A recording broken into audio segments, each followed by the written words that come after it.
तस्मै श्री गुरुवे नमः। वंदे गुरुर्मंडलम। शिवोहम। Welcome to the series of talks on ancient tantric text Shiv Swarodaya. We have by far covered 41 verses. If you are watching this as your first video of the series, I would request you to follow it from the beginning. We have till now understood about the 10 nadis and the pranic passage. Further, we will now understand about vayus flowing in the nadis. So let's start with the next verse, that is the 42nd verse. That states that Namani nadikanam tu vatanam tu vadamyaham prano upanah samanascha udano vyana evacha. It means, till now I have shared the names of the nadis, and now I will tell you the names of the vayus. They are Pran, Apan, Saman, Udan and Vyan. We are introduced to the 5 pranas in this verse. The pran is the energy aspect present within the air. The living physical body has this unique capability of absorbing pran from the air that is inhaled. And this unique capability is the only thing that differentiates a living body and a dead body. The 5 pranas are 5 forces or 5 energy fields. The 5 names are given to differentiate between the functions that are carried out by each pranic force. Originally, they are all the one pran, the Mahapran. I have discussed about Mahapran in one of the previous videos. Just as the woman is one but plays different roles like mother, sister, wife, friend, but she is one. She is first and foremost a woman. The same thing is applicable to a man too.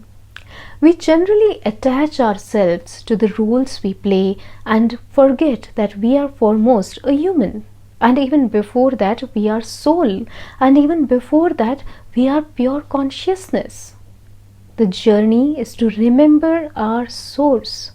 The remembrance itself leads to the union of individual soul with the Supreme Soul.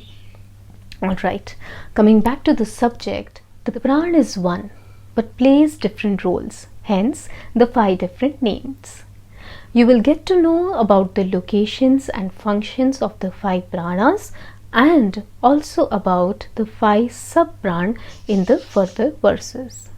The 5 pranas that are Pran, Apan, Saman, Udan and Vyan help in maintaining physical as well as mental health of a person. They not only sustain life but are also creators of life. The Panch Vayus enter when the fetus is 4 months in the womb.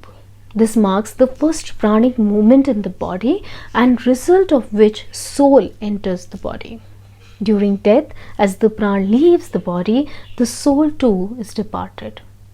The term pran is also synonymous to soul. The soul perceives the external world through the pran. How? Through our senses, through our sense organs and action organs. For functioning of the sense organs and action organs, pran is mandatory. We cannot function without the presence of pran. This fact is illustrated well in a story given in Prashno Upanishad.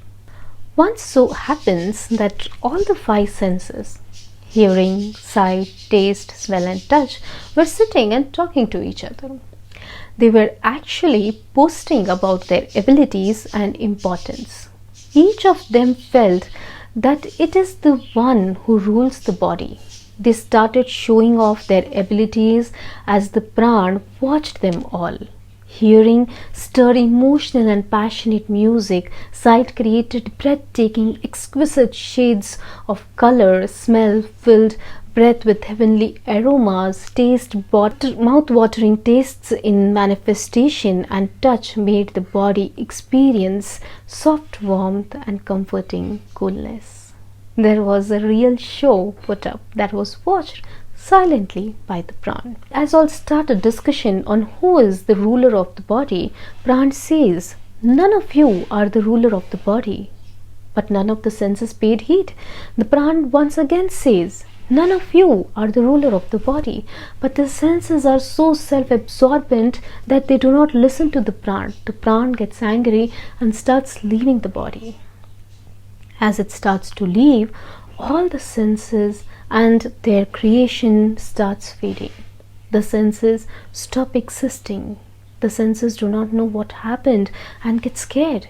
As the pran enters the body again, all the senses gain their strength and vitality. They realize that none of them rule the body, but pran does. There is continuous flow of pran in the body. Other than breath, we receive pran from food and sunlight. One should also understand that positive emotions increase the flow of pran in our body and can also dissolve blockages, while negative emotions deplete the pran and create energy blockages. This is a very important point to understand, as through this you will realize the connection between the body and mind. The pran connects the physical body and mind. A little disturbance in pran not only disrupts the smooth functioning on the physical level, but also causes disturbances on mind level.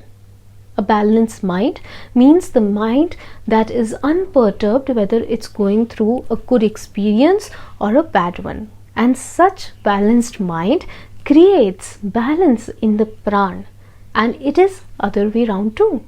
When the pran in the body are balanced, the mind is balanced. Disturbed pranic energies in the body agitate the mind. The 5 pran vayus so not only create a smooth functioning body, but also a balanced mind. That's all for today. Tasmai Shri Guruve Namaha. I bow down to the divine sitting in your hearts. Shivoham.